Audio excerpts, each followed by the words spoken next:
Well, we made it through another month on this open air hell prison we call Earth, and that means that there is another batch of news headlines for me to read to you and opine over. So welcome or welcome in if it is your first time here. My name is Beck Griffin, and this is the Deep Dive Project, which is my effort in independent citizen journalism. And if you are interested in knowing more about all of the work that I have done up until this point, I have an entire catalog of content over on my channel, or if you are listening on your podcasting platform of choice. And I also write on a Substack called Beck Griffin and the Deep Dive Project, same name as the channel now. And you can learn more about my work via the links down in the description of this episode. So with all of that said, I'm not going to dilly-dally too long over the intro here. Those of you who've been here before know what to expect. Those of you who don't will soon learn. Basically, I pull headlines every single month that are relevant to the topics that I'm discussing, and I read over them at the end of the month, beginning of the new month, and kind of just offer my opinion, speculation, and whatever as a member of the public, which I am allowed to do. I am not a journalist by background or education, but again, I don't have to be in order to comment on matters of public concern, which if it's in a publicly available news article, you can safely assume that it is. So please like and subscribe if you have not already, and consider sharing the Deep Dive Project with someone that you know. With that said, I'm going to go ahead and get my browser pulled up. A lot of the articles that I'm going to be reading today are pulled from around the world. I'm not just reading North American or English language speaking news sites. I pull from everywhere, and that means that I am relying on a web translator on my browser to be able to read these articles, because I'm not fluent in all of these many different languages. And I do my best with the pronunciations and everything, but I cannot guarantee that it is going to be flawless, so I appreciate your understanding there. And this is a first reading for me for a lot of this stuff. Yes, I put it all together, but I don't really sit down and go through it all and read it all bit by bit until I sit down to do this newsroom analysis. So this is a much more laid back kind of video than my more research heavy scripted episodes that I release usually are. So you can kind of pick and choose what you like here. If you like the scripted stuff, we've got that. If you like the more relaxed, we're kicked back and having a chat stuff, we can do that here as well. And every time I start one of these conversations, I feel the need to kind of start from the same place, just because I think it is important that we're all on the same page and that you kind of understand, as much as you are able to, the lens through which I am viewing everything. And so I want to start with a definition of the word politics. And this is something that I have brought up in past newsroom analyses, and I do not anticipate stopping anytime soon, because I think that this is something that people need to understand. I am of the opinion that there is a fundamental misunderstanding in particularly American society about politics, what they are, what they mean, and what it means to have people behaving politically in our various institutions and in our government and everything else. So this is according to the Oxford Languages Dictionary. I'm sure you would find a slightly different version of this in whichever dictionary that you use. We can quibble over the particulars, but in essence, the Oxford Languages Dictionary defines politics as the activities associated with the governance of a country or other area, especially, and this, is important to make note of, especially the debate or conflict among individuals or parties having or hoping to achieve power.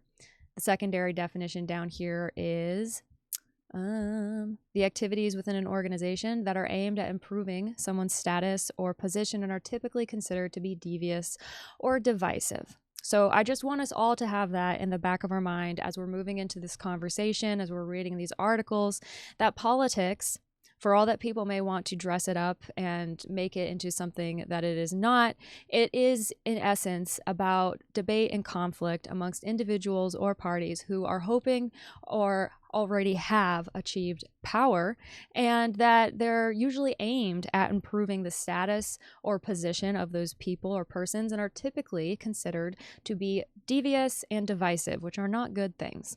Okay, so now that we have that in our ballpark, oh, and look right down here, it says the next word, similar word is politic, and it's a verb, and it says it's often derogatory. So people have really churched up politics. I think they've churched up the idea of what politics are and how they impact society. But I am here to bring us all back to the bare bones basics of it all. And I think we need to remember the devious and divisive threads that run through political action. Okay.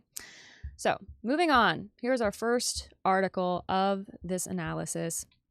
These are all going to be for the month of February. This is from the Catholic World Report. U.S. government reminds public schools to allow prayer, which on the face of it is not something that I have a problem with. But I have been paying very close attention to the conversation happening in this country right now about the church-state separation, about the degree to which a particular religion, in this case we're talking about Catholicism, but just more broadly it's Christianity, really the degree to which that is involved in civic and state and federal activities. And the position has always been, historically, that there should be a clear delineation between matters of the state and matters of the church, because historically speaking, it has not boded well for the people whenever churches have gotten involved in matters of state. And that perspective has been upheld by subsequent Supreme Court decisions all throughout the years, and you can look up and read more about that if you're interested. I actually just published an article not too long ago on my Substack, specifically talking about a case that landed before the Supreme Court last year that was challenging the church-state separation, specifically in regard to establishing a Catholic public school, a fully taxpayer-funded Catholic public school. I'm going to have some more to say about that in the not too distant future, but all that to say, if you want to learn more about this issue, which is like a very hot button topic right now, then I think this would be a good place to start. So this was written by Daniel Payne for EWTN News. This was published February 6th, and it says public schools in the United States are required by the U.S. Constitution to allow students and staff to pray, the government said this week, with the Trump administration reminding educators that they must neither impose nor generally forbid prayer in school facilities. The government issued the guidance on February 5th with the U.S. Department of Education Office of the Secretary, Chief Counsel Josh Kleinfeld, writing that schools in general should, quote, allow the individuals who make up a public school community to act and speak in accordance with their faith, end quote, which so far I don't have a problem with any of this. This reflects what the position of the government and, you know, like I said, all this legislation and everything has traditionally been. I don't think that there should be any impediment or any problem for someone showing an expression of their specific religion or faith in their workplace or, you know, in school or whatever. Obviously, that can get taken to extremes, and that can create environments in which people are indoctrinated instead of supported. But I digress. Reading on here, it says schools must adopt a stance of neutrality regarding faith, the guidance says, with educators required to allow personal religious conduct so long as it does not infringe upon the rights of other students and the school itself does not show favoritism to one religion or another. And that is really, really important and something that I think can kind of get lost in the sauce sometimes with these big conversations about the church-state separation. But at the end of the day, what's good for the goose has to be good for the gander. There has to be an equitable stance towards everybody. Every race, religion, and creed needs to be treated fairly and equally, and that should always be the goal. Now, whether or not that always happens is obviously a topic for another time, but again, I don't have a problem with any of that. I think people should be allowed to express their faith now, up until the point where it starts to infringe upon the rights of other people or upon the judicial functioning of an institution or something like that, then it's a problem. It says U.S. President Donald Trump announced the guidance ahead of its release on February 5th, telling attendees at the 2026 National Prayer Breakfast that he expected the document to incur lawsuits. We'll win it, he anticipated. Detailing a history of Supreme Court decisions involving free speech and religious expression in schools, the guidance offers concrete scenarios in which schools are required to accommodate religious expression.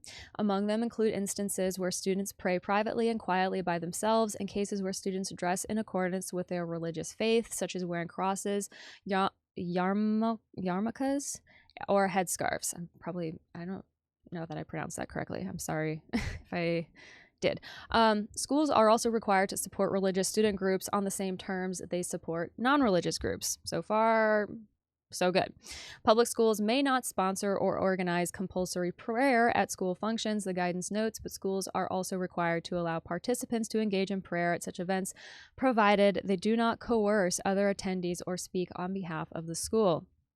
Teachers and staff themselves, meanwhile, do not forfeit their First Amendment rights at the schoolhouse gate and need not pray behind closed doors. School employees must be permitted to pray while at work on the same terms as students.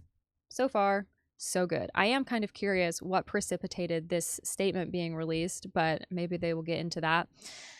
The guidance distances itself from what it described as the legally unsound. Oh, this is where it starts to get weird. That's right. I remember this now. So teachers and staff do not forfeit their First Amendment rights at the schoolhouse gate and need not pray behind closed doors. They must be permitted to pray while at work on the same terms as students. And then this author of this article writes, the guidance distances itself from what it described as the legally unsound principle of a wall of separation between church and state. They're calling this legally unsound, okay? Rather, it advances what it says is a stance of neutrality among an accommodation toward all faiths and hostility toward none, which it describes as deeply rooted in our nation's history, traditions, and constitutional law. So herein, I think, is kind of the overall and most important takeaway message of this article. What is maybe the big reason why Daniel Payne here felt the need to write this, which is that, like I said at the beginning, there is a growing conversation around that church-state separation, what it should look like, how it should be protected, if it should be protected at all, and there's a growing number of conservative religious proponents for doing away with the church-state separation entirely, and on the basis of a few different things.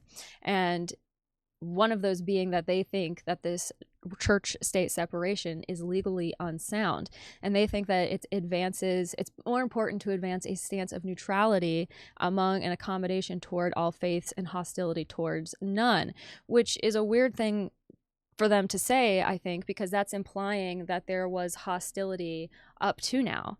But I feel like if you look at the historical record, this country has been pretty accommodating of diverse faiths, of faith expression. If we're particularly talking about Christianity, I mean, Christianity has had a renaissance in the United States in a lot of different ways, and evangelical Christianity has reached heights of influence today that I don't know that it has ever had in any other point in this country's history.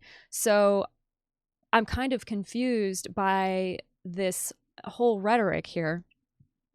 They say, though the guidance itself is ultimately reflective of years of settled court precedent, so they're acknowledging the fact that this separation of church and state is supported by legislative decisions, it offers another indication of the Trump administration's proactive support for religious liberty and practice in the U.S. At the 2026 National Prayer Breakfast, Trump announced that the government will hold an event titled Rededicate 250 on the National Mall in Washington, D.C. on May 17th to, quote, rededicate America as one nation under God, which I just learned none the not too distant past that this whole one nation under God thing was something that was postscript tacked on to the stuff that we have in this country, like our Pledge of Allegiance. It was sort of tacked on within the 20th century and is a kind of a newer addition to the patriotic rhetoric that you will see and hear espoused in this country, which I think is kind of interesting. Goes on here and says, quote, "We're inviting Americans from all across the country to come together on our national mall to pray and give thanks." And in May 2025, Trump established the Religious Liberty Commission, which has held hearings on religious liberty and education and the military. And in December 2025, he became the first president in U.S. history to officially recognize the Feast of the Immaculate Conception, acknowledging it as a holy day honoring the faith, humility, and love of Mary, mother of Jesus, and one of the greatest figures in the Bible. Now, I am just wondering when the White House, when this administration is going to, take time out of their busy schedules to acknowledge other faiths' important holidays. Hinduism, Buddhism, Islam, all of these other major religions have feast days, holidays, holy days, days of memorization, days of remembering things, past events and things that have happened. The Passover, if you're Jewish, obviously is a big one. I don't have a problem on the face of it with people supporting the public expression of a particular faith, so long as all religious perspectives are being supported and are free to do the same. I know that there are a lot of people, particularly present day here in America, who feel like America has always been, should be, and should always be a Christian nation first. But I think that if you have that perspective, you're kind of ignoring a lot of the other important aspects of what makes America as a country work, or what its founding principles were, which were the operating under the idea that all men are created equal under God. Now, regardless of whether or not that was actually represented by conditions that people were living in when those words were originally written, obviously the world is not perfect, but that I feel like is what we should be striving for. And I don't necessarily know that coming for the church-state separation is going to create the kind of warm and hospitable environment to religion that maybe some people think that it's going to. I feel like it could do the opposite, and it could alienate a lot of people. And there are reasons why having a separation of church and state is a good thing, and why that is something that we should be doing our best to uphold. And again, like I said, if you look at the historical record, what has happened to countries who have, had a lot of influence from religions, from churches, especially if you look back at the church in England, when people started leaving and coming over to the North American continent to start settling. I mean, things were bad. People were getting killed. There was religious persecution. Pontiffs and popes were arguing and bickering back and forth. I mean, you could argue they're still doing that now, but I don't think that I want that bickering and everything in the governance of a country. I don't think it ends up being a good thing in the long run. And I'm really disturbed by the attack that I am seeing play out on the separation of church and state. And this is something that I'm going to continue to talk more about. I'm learning more about it all of the time as well. So I thought that this article was interesting. I feel like it is a little bit of an indication of where the conversation stands on the subject of the church-state separation. And like I said, there's a growing proponent of people who are doing their best to get rid of that sooner rather than later, so that they can gain access to taxpayer funding for all different kinds of ventures. Because here in this country, the taxpayer foots the bill on a lot of stuff, and that has typically been something that religious institutions have been exempt from or blocked from because they're religious. There's that church-state separation. So something to take on board. I saw this article and I wanted to mention it because I just feel like this is something that we're going to be continuing to hear about going forward. And if you are someone who cares about religious liberty, cares about freedom, cares about upholding the amendments that make the United States a unique country for the people who live here, then I think that this is something that is worth knowing about. It would be different if the church actually wanted to pay tax. True. But they don't. I have my support team here in the background helping me. So if you hear people tuning in from time to time I have a little bit of an audience. So, but it helps me feel like I'm not talking just to like avoid. Yeah, it would be different if churches wanted to pay taxes and become more a part of like the civil society, but I don't really see that happening. I don't see there may be exemptions to this, but I don't see churches by and large coming out and saying, "Hey, we want to be able to take advantage of taxpayer funding, but we'll pay taxes on the, funds that we receive, and here's our 990 forms and our other like tax forms, and we're being very transparent about all of our finances, and look, here you can see blah blah blah." That's not happening. It seems to me like they want to have their cake and eat it too by having access to funds, but not having to declare what they are using those taxpayer funds for. And clearly, not every single American taxpayer is Catholic or even Christian. So that presents some problems from like a religious liberty perspective. Because within the United States, religious liberty is protected. You have the right to practice whatever religion you want, but you also have the right to freedom from religion. And that's another really important part of the church-state conversation, a really important part of that amendment about protecting freedom of religious expression. The Supreme Court has upheld through numerous court rulings now that yes, you have freedom of religion. You also have freedom from religion. You get to make the choice within your own sovereign self, what religion you want to participate in, what religion you want to support, if any. And if you don't want to, that is also okay.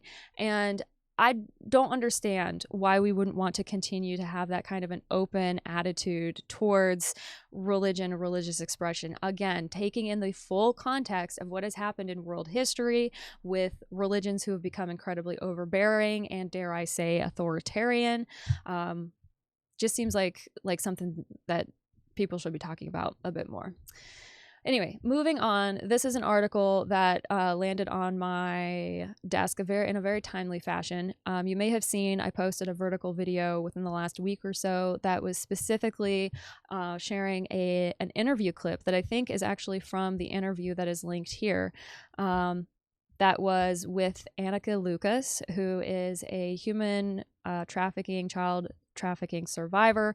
She has written a book. I believe she has a podcast. She's spoken extensively about the reality of the pedophile network that we have in our world that is now being laid bare, thanks to the release of the Epstein files and other tireless work that human rights activists and victim survivors have been doing. And I wanted to read this because it includes what I presented in that video that I put up, the sound bite, the few minutes that I clipped, because of what Annika says about these networks, and specifically about how she came into contact with it and what I think we can deduce about society as a whole from listening to people like Annika. So anyway, let me read this. The headline didn't get translated because it's in a different language, but it says here, subheading, "Victim of a pedophile network. I was a 6-year-old slave. Our children were gifts for the Bilderberg people. Children as secret currency, satanic rituals in the basements of cathedrals, and an aristocracy for which pedophilia is the norm. This is the chilling story of Annika Lucas, a victim of an elite network in Belgium. Sold by her own mother at the age of 6, she describes how senior politicians, Freemasons, and members of Opus Dei use children for entertainment and blackmail at the highest level. In a shocking testimony published and translated on Facebook, Lucas reveals how during a meeting of the Bilderberg Club in 1972, she was forced to witness the ritual murder of a 7-year-old boy, organized as a gift for an American billionaire. Annika's story is a brutal look at an invisible culture of sadism in which power is bought with innocence and crimes remain hidden behind oaths of silence in secret societies. Annika Lucas, a victim of a pedophile ring in Belgium, author, public speaker, and advocate for victims of violence, talks about her childhood. She was sold at the age of 6 by her mother for the entertainment of the elite.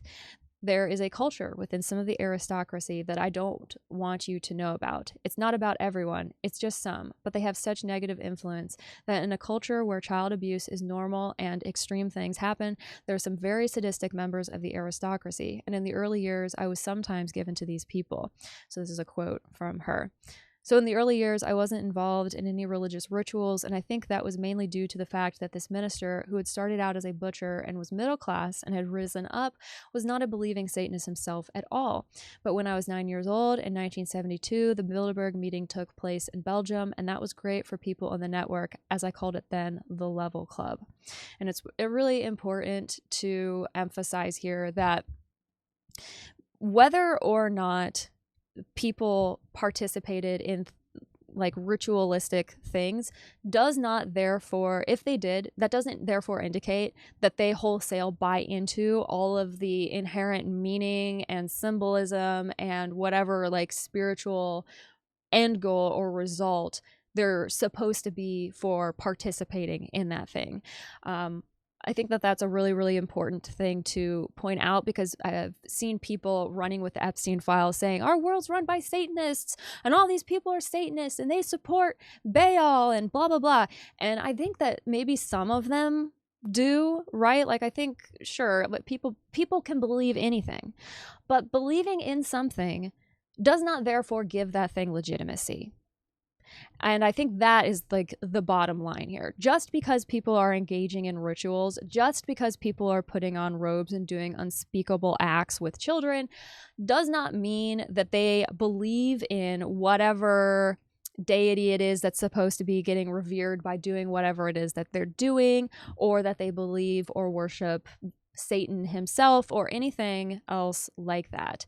I could see this whole conversation with the Epstein files going down a bad route and reigniting the like satanic panic of the 70s and 80s that we had here in this country and elsewhere. It kind of swept the globe at that point in time. And I think that satanic panic detracted from critically important conversations that we needed to be having about society and people and culture and everything else. And that kind of got washed away by this like religious fervor and this just fear of demons, of the demonic, of like unseen evil forces that are going to come and yank you out of your bed in the night. And I am a pretty spiritual person. I have had extremely spiritual experiences. I believe in a higher power, and I believe in evil, like real malignant, hyper-present evil. But the thing of it is, I don't think it manifests the ways that people think that it does or would like to think that it does. It's not convenient. It's not easy to pin down. It's not overt. It's not obvious. And I think that as easy as it would be to say, oh, well, these people were all doing this because they're all Satanists and they worship Satan, that is an oversimplification, I think, of a very complex situation that all really comes back to money and power. And that is the like ultimate message behind Annika Lucas's testimony. And I've listened to multiple interviews with her at this point, and her testimony has remained consistent throughout. It's not about whether or not people are worshiping Satan because they believe that the ground is, you open it up and there's like fiery hell down there. It's much less about that and much more about power and money. And you get to a certain point in the world, you climb that, proverbial ladder to power and money. And at a certain point, that is all that is left. It is just pedophiles all the way to the top. And I think we need to have a conversation about why that is and how that has happened. But let's not get it twisted and distracted by thinking that like it's because these people are like these religious nuts who are worshiping Satan and everything that they're doing is in the service of that. Because I think if you start to think that way, you're going to miss the forest for the trees. That's just my opinion. Feel free to disagree with me, but that is what I think. Reading on here, she says, children were kind of the highest level and were mostly used for blackmail. But there were also powerful people with very sadistic desires who also catered to, and that was also connected to the royal family. I mean, the aristocracy, certain people from the aristocracy. The culture was such that really child abuse was normalized and everything was allowed. It's like Satanists. They do the same things, but I didn't feel like there was anything like that, nor did I experience anything religious until I was 9 years old, and there was a ritual that was organized to please one of the people who were coming to Belgium for the Bilderberg meeting. So this American billionaire, they organized a satanic ritual that had elements of Satanism. Everyone was wearing black robes and hoods, and it was held in the basement of a cathedral. It seemed like it was kind of the opposite of what was going on upstairs. So there was an altar there, a black altar, and there was a pentagram. There were all the elements, and 2 children were given to this billionaire. There was a little boy with me. I was 9 and he was 7, and he was a little slow, mentally challenged. And so I'm sorry, I felt like protecting him. And the interviewer asks her, he was killed in front of you? And she says, yes, I was there. We were 2 children. One was supposed to be sacrificed and the other was supposed to be raped by this billionaire, the special guest. So I was raped, but I was also forced to watch.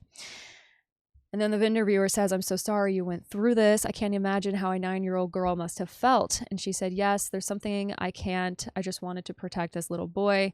And I have to say, just to step back from a second from what I'm reading, it was really, really hard to listen to this interview and listen to Annika recounting what happened. I mean, she's recounting events that happened decades and decades ago, but you can tell that the second she starts talking about it, she's like back there mentally in that place. And as someone who deals with their own unique mental health stuff, who deals with things like PTSD, I am all too familiar with the reality of intrusive thoughts and flashbacks and everything else that comes with surviving really traumatic experiences. And I can tell when Annika talks about these experiences that she's having those reactions and those feelings inside of her, even though, you know, she has done so much hard work to heal and to be able to be at a place where she can talk about these things. But this is like fucking terrible. This is vile. This is the worst of the worst of the worst. And I don't want to pretend like I'm not acknowledging that or like I can't see that. I am very clearly, I mean, I'm taking it all in just as much as anyone else. And my reaction, the kind of like shock value of it is kind of worn off for me now because I consume so much of this type of thing that like at this point it's kind of like, oh, what else is new? But that's not to say that like it's any less horrifying or any less depraved, because it is. And yeah, if you need to step away and or skip ahead, skip this news article, I completely understand. But if you can stomach it and if you can listen, I really ask that you do, because this is real. If Annika is to be believed, and I believe her, for the record, this is like the worst of the worst of the worst happening to like the most innocent and vulnerable in our societies, our children. So this is something that needs to be contended with. I know it's really hard to hear. Practice grounding, practice deep breaths, take breaks, but we need to get through this and we need to be talking about this. This cannot be something that we clutch our pearls and like shy away from anymore, because people will continue to get hurt and are probably living through this kind of thing even present day. She says that this little boy's innocence shone through, and at that moment she felt strongly that her innocence was already lost. Quote, I felt so old compared to him, and I loved his innocence, and I wanted to protect him, and also because he was special, maybe because he was crying so hard. So there was nothing that could minimize what was happening in front of me, and it was just, yeah, a lot of terrible things happened, but it was so hard for me. And so then the interviewer says, for us who have empathy and compassion, it's very hard to imagine that not just one person, but a group of people could get together and say to each other, we're going to do this. What do you think? Because most people would scream and call the police or something. How could, I don't even know where to begin. It's so horrible. And she said, yes, that's the special club. So the Minister of National Defense, First, there's corruption and greed, and then there's the people who didn't say no when they were confronted with a 6-year-old child. They were already handpicked by the minister to make sure they wouldn't say no. Because I've never had anyone say no, and I was always amazed that they wouldn't say, "Oh my God, that's a little girl, that's a child, I'm not going to do it." So they were clearly pedophiles. And in the system, to be a pedophile, you have to be very isolated. You can't, no sane person would think that a child could be used for sex. It's complete madness. It's really sick. So that's where it all starts. It requires you to be completely sick. And this disease, in my experience, those who needed power were drawn into this system, which at the highest levels becomes completely psychopathic. The interviewer asks, "Where were your parents in this?" She said, "As I said, my mother was mentally ill. My stepfather was extremely absent. That's described in my book. I tried to tell him once when I was a kid, but he didn't believe me." The interviewer asks, "Where were they? Where were they found, these elite?" And she says, "My mother had a contact who lived not that far away." And this is what I clipped and shared in my vertical video. She was a countess.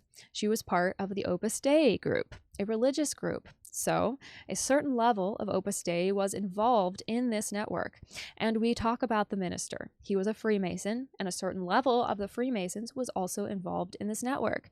And I think that a lot of the people who were recruited came through the Freemasons or for some club, some secret society where vows had already been taken not to talk about anything and so on.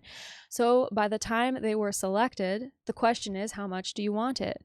No matter how much you want power and whatever it is, when you lack self-esteem, but you want power, it's not just ambition, because ambition is connected to the self and it's in sync with everything that you are and what you want from life. But this is pure ambition because you lack self-esteem because of a past trauma. So you're running away from your own trauma, from your own shadows by climbing the ladder. And that's what's offered to you. The higher you are, the more you want it, which means the sicker you are, and the more you have no sense of self, the more you're not connected to yourself. It starts with pedophilia, but it's already really extreme. It's extremely common. So it's really extreme to think that it's normal to see a child as a sexual object. It's crazy. All these men were treating me like I was a 6-year-old prostitute, and I knew I wasn't. At least that's what I knew. So before we move on and read any more, I want to come back to this because I think that this might be the most important article in this entire newsroom analysis, if not the most important article that I have ever read, point blank period, at least in terms of talking about these organizations and what they are contributing to, knowingly or not. And in this case, we have a victim survivor of human trafficking on the record. It's not sworn testimony in front of a judge or anything, but she's saying this with her full chest, and she's not like pretending to pull any punches or anything, that within a certain level of Opus Dei and of the Freemasons and of these other clubs and secret societies where these vows and promises about keeping everything in-house and fealty and service and all of that have already been made, within all of these organizations and groups, at a certain point, it is literally just pedophiles all the way to the top. That's all that's left up there. It's just pedophiles. And it's in all of them. And I mean, if you look at unredacted and released paperwork from the Epstein files, every single institution, hospital, organization, NGO, and philanthropist under the sun is practically implicated in these Epstein files. And you really expect me not to believe that that is applicable to our entire world just as it functions? I believe it. I believe that it 100% is, just because of the experiences that I have had, the people that I have talked to, and the things that I have read.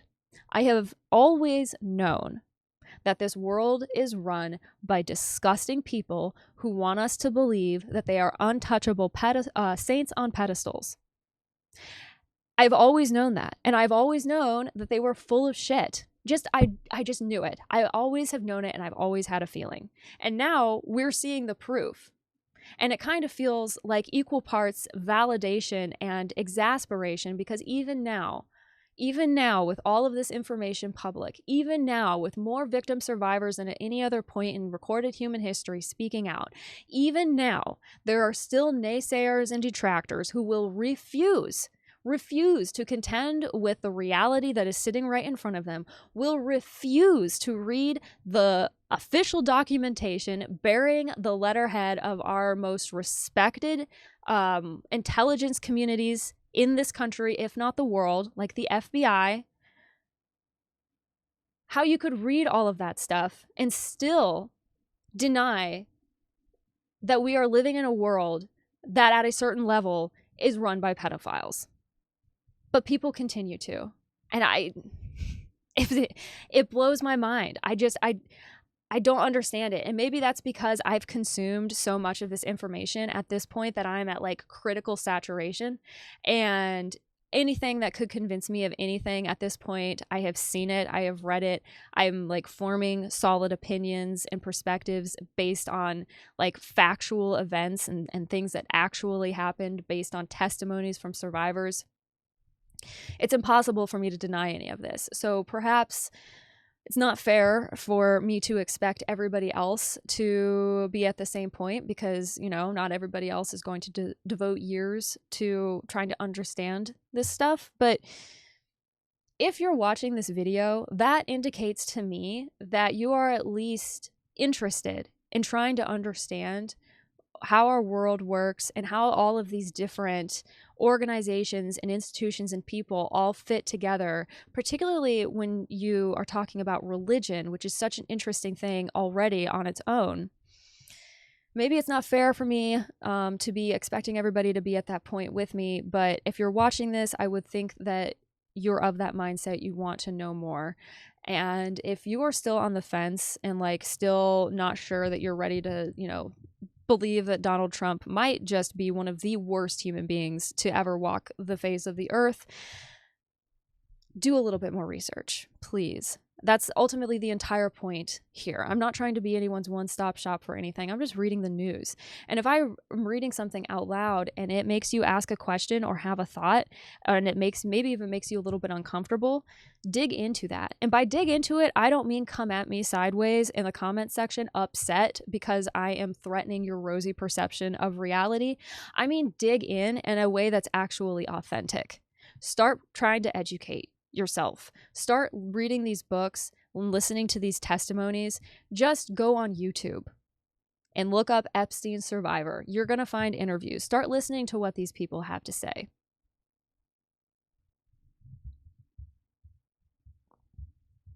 The last little bit of this article says, in the first few years, I knew that it was wrong, but then this American billionaire, due to unusual circumstances that are really beyond my understanding and have nothing to do with me, became interested in me. And that led me to what I call the global network, where the Belgians were trying very hard to connect with these people, to do business with them and everything else. And then these children, treated as gifts, were the secret currency in this system. I listen to survivors. I listen to the victims who've been through the stuff that I am talking about. I listen to the people with firsthand experience. And when somebody like Annika Lucas, who has been ringing the bell for years now, whose testimony has never wavered, who has been consistent, when she says that there is a pedophile network at the top of everything and that these are the people who are kind of like in charge of everything, I believe her. When she says that at a certain point, when you're climbing that ladder to, you know, power and success, that you reach a point where the only thing left is pedophilia, I believe her. I think that we should listen. And when she says that within these organizations, let me just scroll back down to it, within these groups and clubs and secret societies, that at a certain level, it's just pedophiles and that is what is offered, and you will become or conform, or you just will not be a part of what they have going on. I believe them. I believe them because if you have people who have managed to corner the market on something like success, power, and money, they're going to be able to make whatever standards that they want. They're going to be able to make whatever demands that they want, and it's, you know, going to be at their mercy that anyone else gets to do anything. And it's being implicated that these are the people that control everything in our world. We live at the mercy of pedophiles. So I wanted to read that because I think that's important. There is zero chance that the YouTube algorithm is going to be happy with the conversations that I am having here. So if you can and you are interested and would like to support my work monetarily, I do have a Buy Me a Coffee account, and I will accept supers as well. Obviously, I don't need your money. Just being here, listening, leaving a kind comment, sharing maybe, that does so much. Just liking a video really goes a long way just with how the YouTube algorithm works. So please give this video a thumbs up if you haven't already. Consider subscribing, please, because these are not conversations that the people in power want us to be having. I wonder why. All right, moving on. This is an article from Crux. This is about an organization that I have mentioned in passing, not really talked about a whole lot yet, but hopefully going forward, I'm going to start branching out, and I would like to talk about this organization whenever I finish up my deep dive into the now defunct SCV, which part 2 of that is going to be coming very, very soon. But this article is about the Society of St. Pius X, or SSPX, and this is an organization that has had a fraught and tumultuous relationship with the Vatican for quite some time. And this headline says that the Vatican is extending an olive branch to the breakaway SSPX Society. This was published February 12th by Elise Ann Allen. It says, in a bid to stop members of a breakaway traditionalist society from incurring excommunications through the illicit ordination of new bishops, the Vatican has offered a path forward based on theological dialogue. A February 12th communique published by the Vatican's Dicastery for the Doctrine of the Faith and signed by its prefect, Argentine Cardinal Victor Fernandez, said a meeting between Fernandez and the Superior General of the Society of St. Pius X, Father Davide Pagliarani, took place earlier that day. During that meeting, held with the Pope's approval, Fernandez clarified certain points addressed in previous written correspondence between the SSPX and the DDF from 2017 through 2019. So it says that this Archbishop Marcel Lefebvre, I'm not exactly sure how to pronounce his name, founded the SSPX in 1970 to form priests as a response to what he described as errors that had arisen in the church following the Second Vatican Council. So the SSPX could be compared to other groups that got started and became really popular during this period of time, like the Legion of Christ, Regnum Christi, Opus Dei, which kind of was already up and going by this point, but enjoyed a lot of advancement and approval from the Vatican during the 70s, 80s, and 90s. The SCV was founded in the 70s. I mean, there's so many. There are so many of these religious organizations that were founded by people who were convinced for whatever reason that they could do things better or different or more successfully than their predecessors had or whatever. And that has been met with varying degrees of success, clearly. But in relations with the Holy See, they were strained in 1988 when the founder and Bishop Antonio de Castro Mayer consecrated 4 bishops without the permission of Pope John Paul II. So big deal in the Catholic Church. You can't just be ordaining and consecrating people left and right. There's a hierarchy and everything. The illicit consecration resulted in the excommunication of the 6 bishops. The excommunications of the surviving bishops were lifted in 2009 by Pope Benedict XVI amid ongoing negotiations to restore communion. However, he also clarified that doctrinal issues were still present and that until they were resolved, the SSPX had no canonical status in the church and its ministers could not legitimately exercise any ministry. In a sign of goodwill, Pope Francis, during the Jubilee of Mercy, extended to the priests of the SSPX the faculty to validly hear confessions and absolve penitents. He later extended this faculty until further notice. So sort of an effort of welcoming these people back into the fold. Among the topics discussed during Thursday's meeting was the question of divine will regarding the plurality of religions. According to the communique, Fernandez also pitched the SSPX a structured theological dialogue with a very precise methodology that would delve into topics that have not yet received sufficient clarification, specifically those related to the Second Vatican Council. These topics include the differences between the act of faith and religious submission of the mind and will, obsequium religiosum, and and the different degrees of adherence required by the various texts of the Second Vatican Council and its interpretation. Fernandez also offered to discuss a series of topics brought up by the SSPX in a letter dated January 17th, 2019. So it goes on and it goes on and it goes on. There have been warnings and there have been dialogue and back and forth. And really, what I think it all boils down to is a very active effort being made to keep just a fully schismatic situation from blowing out of control. Even though there are a number of people, including myself, honestly, who believe that the Catholic Church is already in active schism, which is to say breaking apart, another, big diversion of viewpoints and opinions. And a big part of it stems from changes that were made during Vatican II. And so you have kind of a split now of this like old guard collection of people who want things to stay the same, stay the way that they were prior to Vatican II, don't like the changes that were made in Vatican II. I'm painting with a broad brush here, okay? So if you want to know more about this issue specifically, I would recommend seeking out some specifically Catholic resources that are kind of talking about this a bit more, because again, this is my perspective now as an outsider, just kind of like watching what's happening with this religion and these various religious organizations under the Catholic umbrella.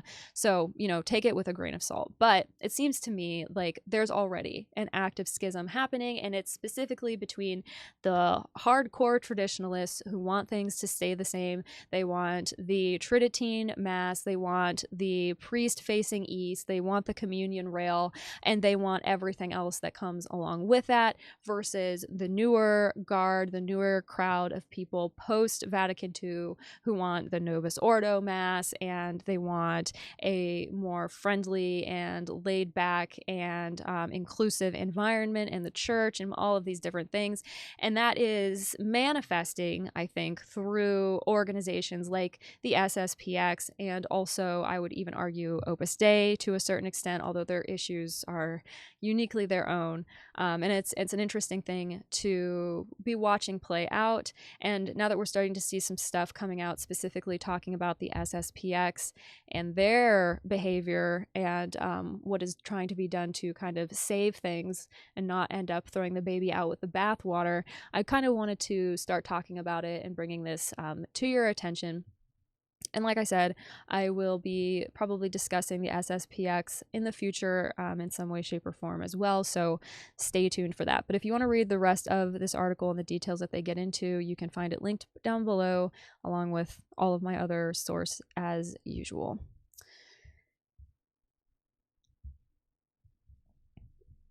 All right, so this is a article from EWTN News that is a little bit of a clarification to an article that I read in last month's Newsroom analyses, in which it was announced that there was no investigation or process or anything happening with the Legionaries of Christ founder Marcial Maciel, and that nothing would be happening. And hold up.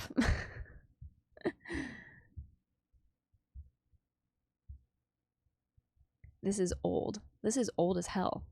And I'm just seeing the date now. This was published May 7th, 2006. Okay, this is not present in any way, shape, or form. That's funny. I already talked about a lot of this stuff in a deep dive that I did about the Legionaries of Christ. And if you want to know about the downfall of that religious organization, you can go and find that episode over on my channel.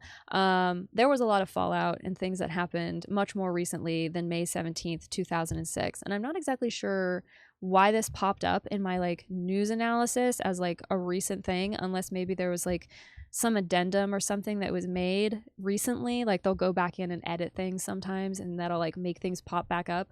I don't know if that's what happened here, but this is old. So I'm not going to read it. But you can learn more about the Legion of Christ in the episode that I did all about them. All right, moving on. This is more present day, February 19th, 2026. And this is about one of our favorites, Kevin Roberts of the Heritage Foundation. It says that they're calling him the creator of Project 2025. I think the Project 2025 was created by lots of different people, but anyway, that he wants to ban gender-affirming care for trans adults. It says Heritage Foundation President Kevin Roberts recently endorsed taking gender-affirming care away from transgender adults. How do I get rid of this horrid banner? I can't. After successfully pushing unscientific bans against gender-affirming care for youth, the creator of Project 2025 wants to outlaw the life-saving treatment even for adults. Heritage Foundation President Kevin Roberts recently endorsed taking away care from transgender adults, saying in an episode of the PBD podcast that the organization is currently running the numbers on the supposed correlation between gender-affirming surgeries and violence. His proposed solution: you outlaw it. Which to me, this sounds a lot like the conversation that was happening when I was growing up around video games specifically and violence. There was a lot of fear and a lot was said at length about how video games were apparently encouraging people to be violent and to do violent, extreme things, and that, we should ban violent video games and blah, blah, blah. And as far as I know, since then, more research has come out and it has shown that video games are not the culprit for the waves of violence that we live through here in the United States. As much as everyone would like to blame them, that's just not all on the video games. And in a similar vein, while there have been unfortunate situations, tragedies here within the not too distant past with trans individuals being violent, active shooter situations, and that kind of thing, to say that if you ban gender-affirming surgeries that, there'll be this decrease in violence, I feel like that's like a bit of a stretch. I feel like you might be painting with a pretty broad brush there.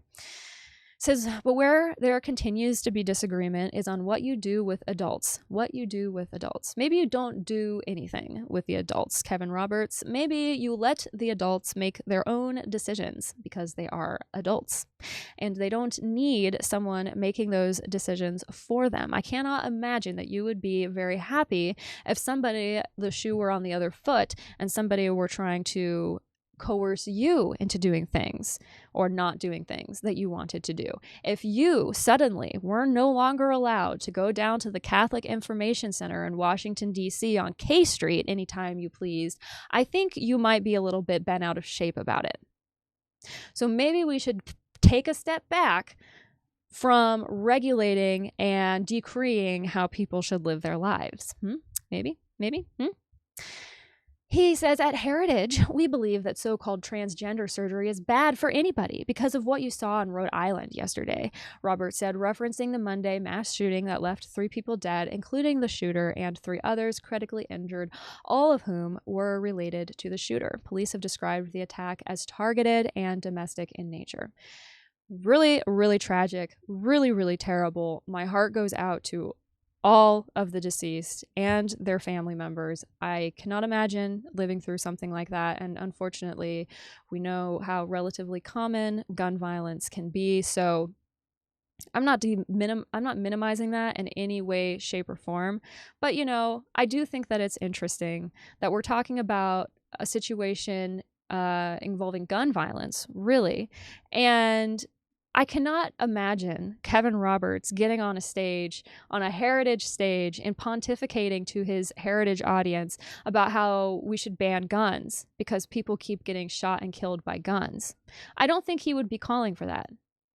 But he's okay with calling for blocking people from spending their money in other ways, specifically to have surgeries that they want to have, that they can decide that they want to have because they're adults, grown people who can make their own decisions, not children. And I think that's a little interesting. There does not seem to be a mounting body of evidence that suggests a correlation between that surgery at any age, mental health issues, and increasingly, although we're running the numbers on this at Heritage, acts of violence. They're always running the numbers at Heritage. I wonder if he knows. I wonder if the people at Heritage know. They don't need to run the numbers on this. There's lots of research, publicly available research already out there, specifically looking at gender affirming care, at rates of violence of different sorts and varieties, including gun violence. I don't really think that what we need to get a handle on these issues is another think tank running the numbers. Like, I just don't think that's going to be what moves the needle here. The U.S. Secret Service Threat Assessment Center's review of 172 mass attacks from 2016 to 2020 found that 96% of perpetrators were cisgender men. The Advocate has previously reported that out of more than 4,600 mass shootings between 2014 and 2024, at most 6 involved trans suspects, just 0. Let me read this again. I'm stumbling all over myself. Between 2014 and 2024, at most 6 involved trans suspects, just 0.128%. Not even a full percent. Not even a full half of a percent. 1.128%. As trans people account for only 1% of the U.S. population, they are significantly less likely to be mass shooters than the overall population. As for gender-affirming care, the American Medical Association, the American Psychiatric Association, the American Academy of Pediatrics, the American Academy of Child and Adolescent Psychiatry, the World Medical Association, and the World Health Organization all agree that it is evidence-based and medically necessary, not just for adults, but minors as well. Now, that is a super hot button topic, the whole idea of transitioning minors and everything. Let's separate that for just a minute, because I think when you're talking about children who are not capable of fully consenting, are not capable of exercising informed consent due to the fact that, they are children with brains that are not fully formed and everything else, that's a little bit of a dicey subject. But we started out this article specifically, we're not talking about minors here. We're talking about grown-ass people doing what they want to do, which, if it has no impact on you, if you're not the one paying for the surgery, if you're not the one caring for the person during their recovery, if you're not the one living with them, why do you have an opinion? Why do you care? Why does it matter so much to you? Especially when, as we just read here, it's not as if transgender people or even LGBTQ people are the primary perpetrators of violent crimes. That's actually not the case at all. And so calling for blocking or banning grown-ass people from making their own autonomous medical decisions because of some half-baked idea that it's going to reduce gun violence is just kind of insane to me, frankly. And it's fine if you don't support the LGBTQ community, right? As an American, you can support what you want to support. You can believe what you want to believe. You can have what opinions you want to have, right? That's your right. You can do that. But I think it crosses the line when you start platforming and pontificating about how people should lose rights and lose access to care and not be able to exercise and make decisions for themselves. That's absolutely insane to me. Several studies demonstrate that depression and anxiety is alleviated in youth when they socially transition and receive treatment for gender dysphoria. Many other longitudinal studies show that gender-affirming care vastly improves quality of life for people who identify as trans. Out of 55 peer-reviewed studies, not a single one found that gender transition has negative outcomes.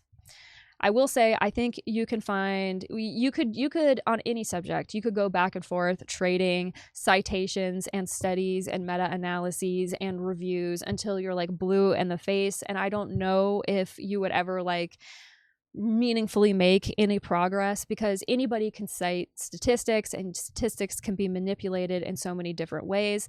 Really, what it all comes down to at the end of the day is, should we be letting people live their lives the way that they want to live them and make the decisions for themselves the way that they want to make them, if it doesn't have an impact on anyone but themselves, and if they are not expecting anyone to pay for them or clean up after them or anything else.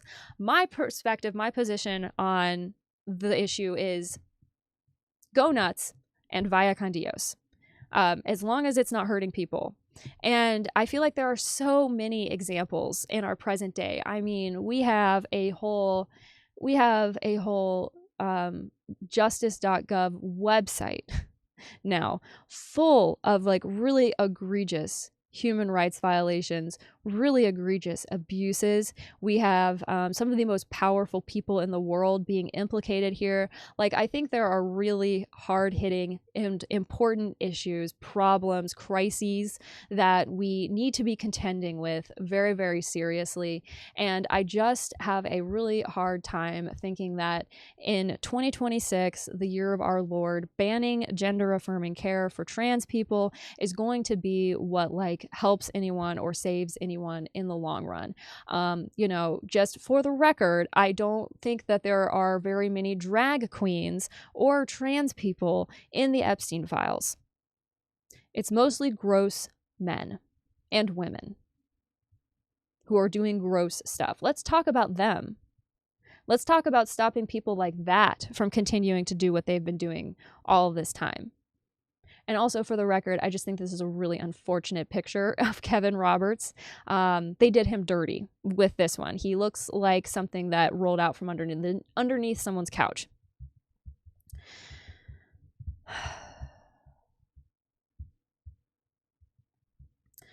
All right, we have some news from Catalonia.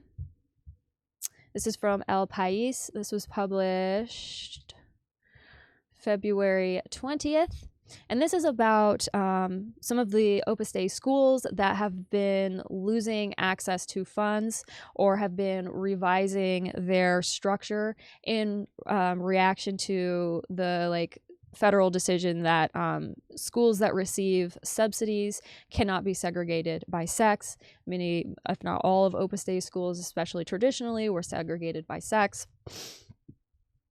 So this headline here says that the Catalan government withdraws subsidies from 247 classes in Opus Dei-run private schools that segregate by sex. For the next academic year, 48 fewer groups are offered in public schools and 11 more in private schools in the infant 3 stage. The upcoming school year will begin marked by a sharp decline in publicly subsidized private school groups after 8 schools linked to Opus Dei announced they would become private in order to maintain the separation of boys and girls in the classroom. And this is something that has been coming down the pipe for a year, if not more. This has been known that this would be happening, that they would be losing their funding if they did not desegregate. The Department of Education confirmed this Friday that funding agreements have been denied to these 8 schools, a decision that will be reflected in a resolution to be published in the official Gazette of the Generalitat in the coming days. According to the Department of Education, this move affects 247 publicly subsidized private groups, which will become private. However, in total, funding agreements have been denied to 283 groups, also for other reasons, primarily not meeting the minimum enrollment requirements, which affects 9 schools. However, of these 8 Opus Dei schools, 5 have created a new school exclusively for preschool children, since boys and girls are traditionally together in the classroom at this stage. This allowed the Opus Dei schools to apply for and receive funding for this preschool level.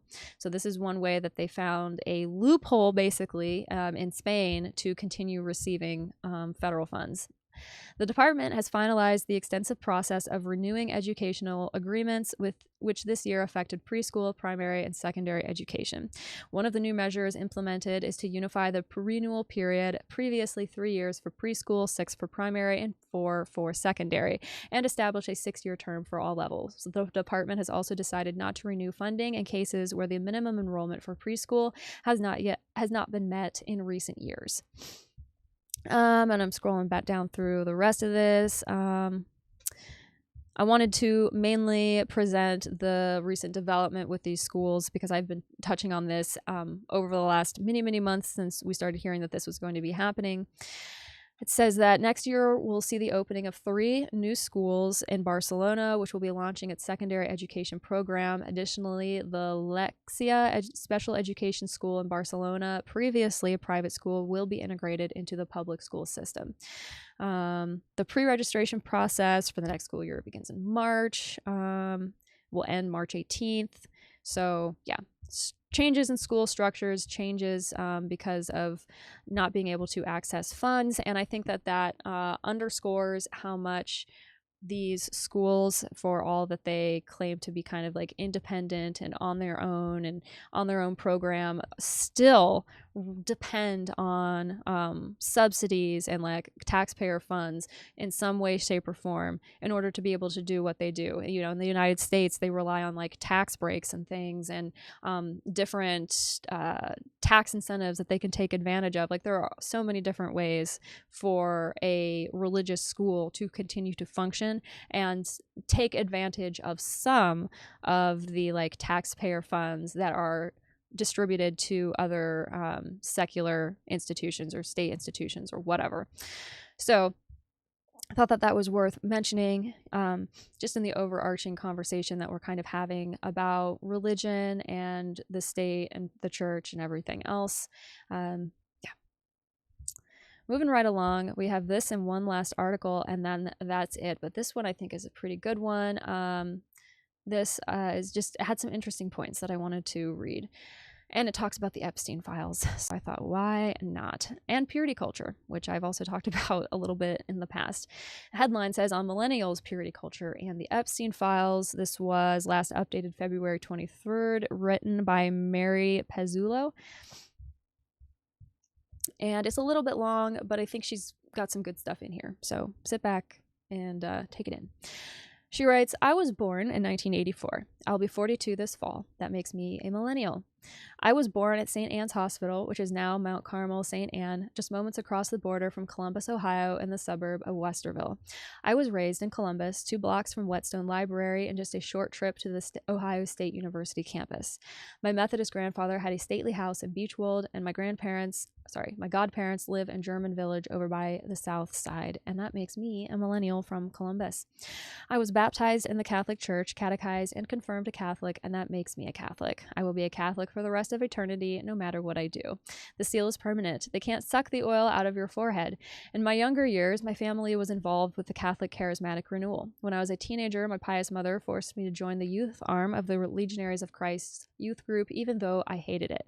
I was also homeschooled in a tight-knit homeschool group of like-minded families, most of whom went to the deeply conservative church with the communion rail, the one run by the Dominican friars in Columbus, and I have wonderful memories of that group. Later in life, I got sucked into the culture of Franciscan University of Steubenville and Father Mike Scanlon's personality cult. This is the culture I know, the one I was raised in, that of a millennial girl from Columbus, and in and out of one high control religious movement and another. That's the perspective that I bring to everything. And for the record, I have to say that I resonate with a lot of what she says here. I too am a cradle Catholic. I too technically can never be free because that decision was made for me before I even achieved the age of reason, before I could even talk. The decision that I would be Catholic was made for me. And as they say, you can't suck the oil out of your forehead. Being like heavily involved with church community, being involved with a homeschool group, being homeschooled, all of that, going to a church with a communion rail, all of that resonates. I feel like I'm reading about bits and pieces of my own childhood. I grew up in the same part of the country, just a couple of states away. So I resonate. I think the first post that made this point was by an anonymous author. No, it's been pointed out all over social media lately that just about everything about a millennial tween and teen girl's aesthetic can be tied to the billionaire Les Wexner.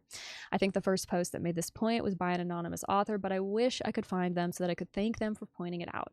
I'd never thought of it this way before. The fashions we were supposed to like, the Limited, Limited 2, Abercrombie and Fitch, and so on, these were his brands. Those form-fitting knit tops with rugby stripes that never fit me quite right. Those awful infantilizing shorts and t-shirts with Elmo or Winnie the Pooh on them. Those embarrassing low-rise jeans with the big roomy legs. The abomination of a lace tank top sticking out of the bottom of another shirt that didn't match it. Those fashions were dictated to us by the brands we saw at the mall, and the brands belonged to Wexner. The way we smelled and groomed ourselves was also a Wexner production. He owned Bath & Body Works, where fashionable millennial girls got their body washes and cheap perfume.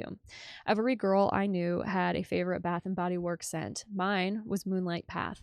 My friend Leah's was Sun-Ripened Raspberry. My other friend Alicia's was Happy Daisy. And the scandalous fashions we weren't supposed to think about were Wexner's as well. I've told you about the time my friends and I plotted to preach chastity to Victoria's Secret. Victoria's Secret also belonged to Wexner. It is now known that Les Wexner is all over the Epstein files. Epstein was Wexner's financial manager for 20 years. Epstein was Wexner's power of attorney. One of the victims of Epstein reported that she was assaulted at Wexner's house, and it was his secretary, and it was his security that didn't allow her to leave. At one point, the FBI labeled him a co-conspirator. He has denied all wrongdoing, of course, but I don't think anyone believes him. There are photos that appear to show him partying with Epstein, and he sent Epstein a drawing of a pair of perky-looking breasts for that infamous birthday book. I realize Wexner himself didn't design the fashion brands he sold, but I've been thinking about the fact that everything teen and preteen millennial girls thought was fashionable was owned by a man who made a pedophile his power of attorney and sent him a drawing of breasts. Growing up in Columbus, of course, I heard Wexner all the time. So many things in Columbus are named Wexner because of his philanthropy. I remember going on a field trip to the Wexner Center for the Arts with my Girl Scout troop and admiring the bizarre architecture. The emergency room where my grandmother went when she got sick was eventually renamed the Wexner Medical Center. Both of those buildings are on the Ohio State University campus. Ohio State was even more ubiquitous than Wexner's enterprises in my upbringing. Back in the 1980s, when television channels signed on in the early morning and signed off for the night, the very first thing you'd see on our local PBS station at 7 a.m. was a montage of beautiful scenes from Ohio State's campus and an instrumental performance of the alma mater song. The Catholic schools declared a dress-down day as long as you were wearing your scarlet and gray ahead of important Ohio State University football games. There were paintings of Ohio State's mascot, Brutus Buckeye, in all the shop windows for every football season. The Ohio State University, of course, is now famous for a whopping sexual abuse scandal of its own. The abuse spanned 20 years. Most of the time I lived in Columbus. The university had to pay $40 million to the victims. Jim Jordan, our congressman, was allegedly involved in the cover-up, although he also denies all wrongdoing. For most of my childhood, when I was wearing the scarlet and gray and listening to the alma mater song and trying to understand why a Buckeye is a sports team mascot, people were being sexually abused at Ohio State. Of course, while I was living in Columbus, shopping at malls and learning about modern art at the Wexner Center, I was also an extremely conservative Catholic steeped in purity culture. When I say purity culture, I am not talking about the Catholic Church's actual teaching on human sexuality. I'm talking about the culture of shame that went along with it. The homeschoolers, who all went to that deeply conservative parish, said that their children would never date, but rather practice courtship. The teenaged homeschoolers took swing dancing lessons on Sunday evenings so that we wouldn't sinfully bump and grind at parties. When the homeschool theater troupe put on a production of The King and I in the parish social hall, one homeschooling mother said that it was scandalous because the king has more than one wife. When my friends from the homeschool group and I were allowed to watch Shadowlands at a slumber party because it was squeaky clean, C.S. Lewis, my friends didn't like it. Let me reread that. When my friends from the homeschool group and I were allowed to watch Shadowlands at a slumber party because it was about squeaky clean C.S. Lewis, my friends didn't like it because Lewis's wife had committed the mortal sin of divorce. We all revered the saintly John Paul II, who wouldn't change the church a bit on pelvic issues and who hated the nasty feminists who said we should change. Again, feels like I'm reading about my own childhood in a lot of ways. At the meetings of the Legionaries of Christ youth group, we were informed we were responsible for inspiring young men to chastity.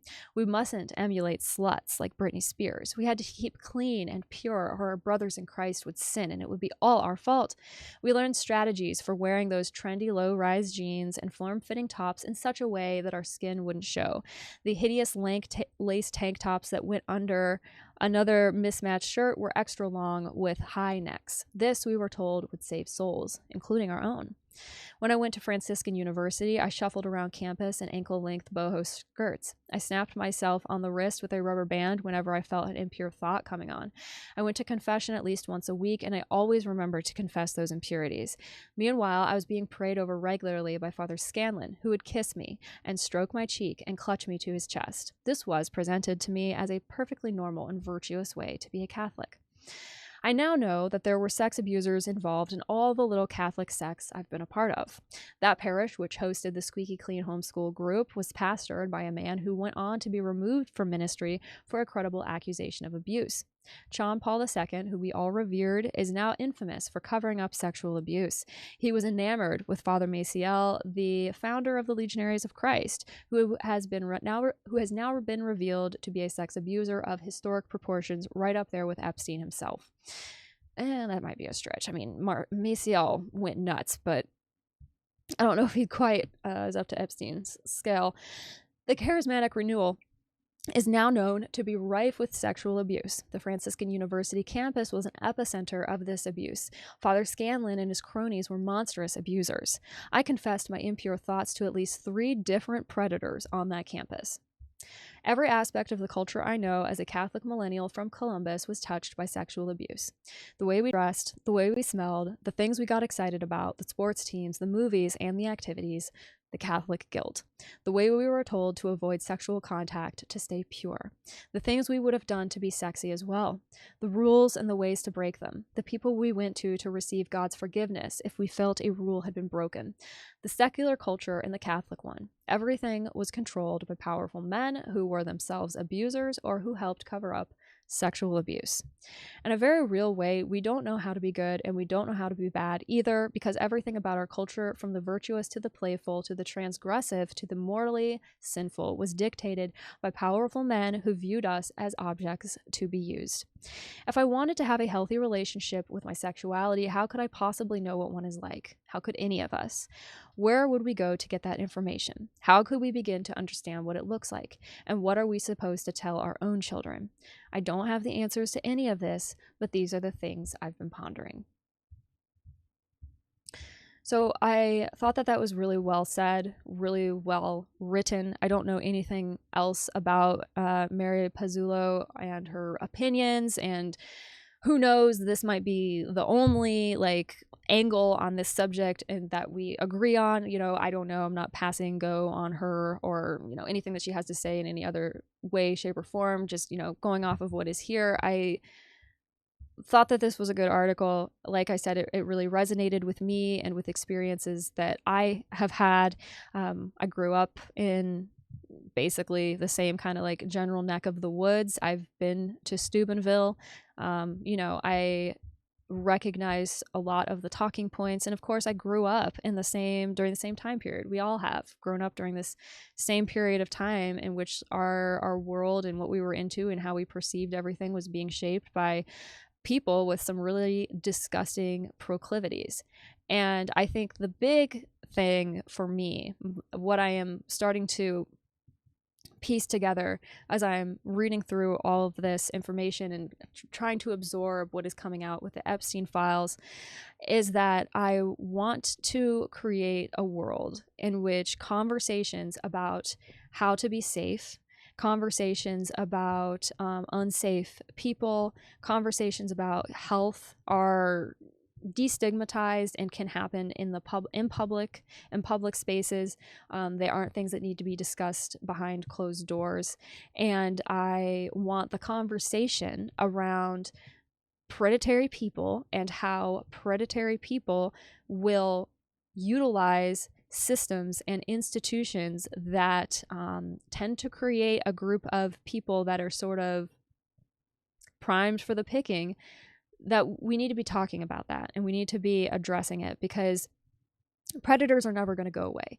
We're never going to be able to, I don't believe we're ever going to be able to eliminate predatory people from our world, because this world is just imperfect. And there are a lot of different factors that go into creating a predator and then creating a system that can then be utilized by a predator, how people are drawn into it and then end up being taken advantage of. There's a lot that goes into that whole conversation, but I don't know what else to do except to continue to talk about it, because these are problems that are not going to go away. Predators are not going to go away. So we have to create a world in which it is basically just impossible for people like this to do what they have been doing and are, let's be real, still doing right now, present. And for myself, the only way that I know to contribute to that is to just get loud and have conversations and talk about the problems that people are having. And within the context of religion, because I am talking about religious organizations here, I want to live in a world where people are able to participate in their religion of choice and to do so safely. I want there to be leadership within these religions who are operating from a just and moral and ethical place, who are not going to be able to take advantage of people. One, because they would never dream of doing something like that. I don't want people like that in our institutions and governance and everything. But two, because the environment that permits that type of dysfunction and abuse to happen in the first place simply does not exist anymore. And I think that in order to get to that point, we are going to start having to have some very difficult conversations about the state of religion in our world. And specifically, I'll go ahead and just call it out here.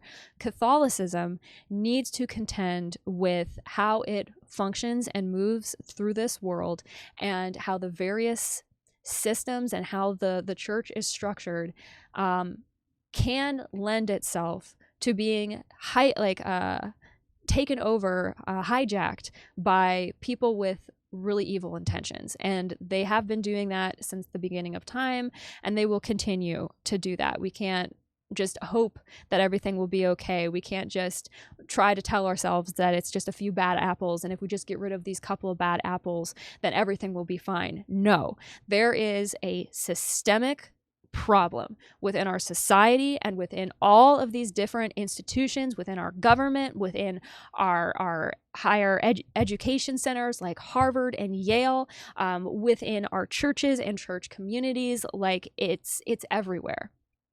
We're not going to be able to get away from it. We have to be able to contend with it. So let's make having these conversations easier. I do think that's happening bit by bit, but I know that, like, even with this video, there are going to be people in the comments section of this video telling me that I shouldn't be talking about these things, telling me that I shouldn't be giving my opinion, telling me that I am wrong, whatever. That's fine. You don't have to agree with my perspective. You don't have to agree with my opinion on everything. But can we at least acknowledge that these are conversations that we need to be having?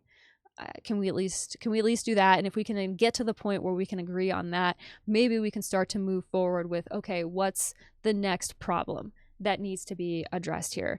Because, we tried to do it the other way the last 30 some odd years or whatever. Like I, just like Mary, was brought up in a homeschooled environment with purity culture and all the rest. And look, it doesn't save anybody from continuing to encounter sick, perverted people and sick, perverted systems that enable predators to prey on the vulnerable. Still happened. So clearly, isolationism is not the solution. All right, last article. This is a quickie, and this is about a new HBO series. I don't know who is making the call on these projects at HBO Max, but they are coming for the high control religious groups. Now they are doing a series that the Jehovah's Witnesses won't like. And I've never talked about the Jehovah's Witnesses before, so here we go. In contemporary culture, a return to the fascination with religion and its iconography is becoming increasingly evident. Rosalia and her album Lux have been the most visible and global example. But in recent years, there has been a surge in expressions of liturgical inspiration and spiritual imagery in the world of fashion, advertising, and music. Sometimes these are purely aesthetic, and other times they serve as an emotional resource to appeal to transcendence and feelings of devotion and ecstasy. Sacred language in a pop and kitsch vision is conquering secular spaces. Just just yesterday, we heard a priest blessing the new RAC1 studio and reciting the Lord's Prayer as if it were a church radio station. This inertia contrasts sharply with an opposing trend in the documentary genre, which is increasingly interested in exposing the inner workings of religious communities with dynamics of control and abuse. And I feel like that is kind of it's like a nice natural counterbalance to the surge and like popularity of like evangelical Christianity or like evangelical Christian adjacent type like movements and thoughts, ideas. It's happening everywhere here in the United States, in Latin America, in Spain, across Europe. And so I think that this opposing trend to focus on some of these religious organizations that have had so much influence in our societies over the years is a good thing. Because again, like I said, we're never going to be able to get rid of predators completely. I don't think that we're ever going to live in a world where religion doesn't have some sort of a role to play, because it resonates so deeply with so many people. Religion has always had a role to play in societies, I think, since the beginning of time. And so it's not practical to think, oh, if we just do away with religions, then we won't have these groups that spring up that are hurting people, that they'll just go somewhere else. Predators gonna prey. And so it's about creating environments that don't harbor and facilitate that type of abuse. And one of the ways that can happen in, people don't like it, and it makes people very, very uncomfortable, but we need to talk about the skeletons that are in the closets of these religious organizations and religious institutions, whether we're talking about the Catholic Church or we're talking about the Southern Baptist Convention, whether we're talking about Opus Dei or we're talking about the SSPX. It doesn't matter. And even outside of Catholicism and Christianity, it's not as if these problems are, isolated to a few kind of sectors of society. It's everywhere, through all strata of society, every race, creed, religion, economic bracket. Like, it doesn't matter. Anyone can be abused and hurt by a high control predatory group or by a high control predatory person. And we have got to be raising more awareness about that and talking about the conditions in the past that have allowed those things to happen. And so documentary series like what HBO has been doing with The Heroic Minute and The Wolf of God, and now Surviving Paradise behind Jehovah's Witnesses, which will be a 3-part production. I think these are good things. And I want to promote more information entering the mainstream. I would say to anyone who is religious and maybe some of your programming is kind of kicking in, and some like ideas that you have planted in the back of your mind when you were younger that kind of tell you to not contend too seriously with secular sources of information because they might lead you astray. I would just remind you that if the God that you believe in is truly as all-powerful, all-knowing, and all-loving as you profess that he is, I think that he can survive a little bit of critical scrutiny of some man-made institutions. And if he can't, if the God that you believe in cannot survive the scathing, clarifying light of truth, then I think that calls a lot of question into the kind of God that you're following. So that is it for this newsroom analysis. Those are all of the articles that I felt like reading today. Thank you so much for being here and giving me your time. Let me know your thoughts and opinions and perspectives on the articles that I read down below. Feel free to have a difference of opinion if you like, but please don't be nasty about it. And I will have a new video for you very soon.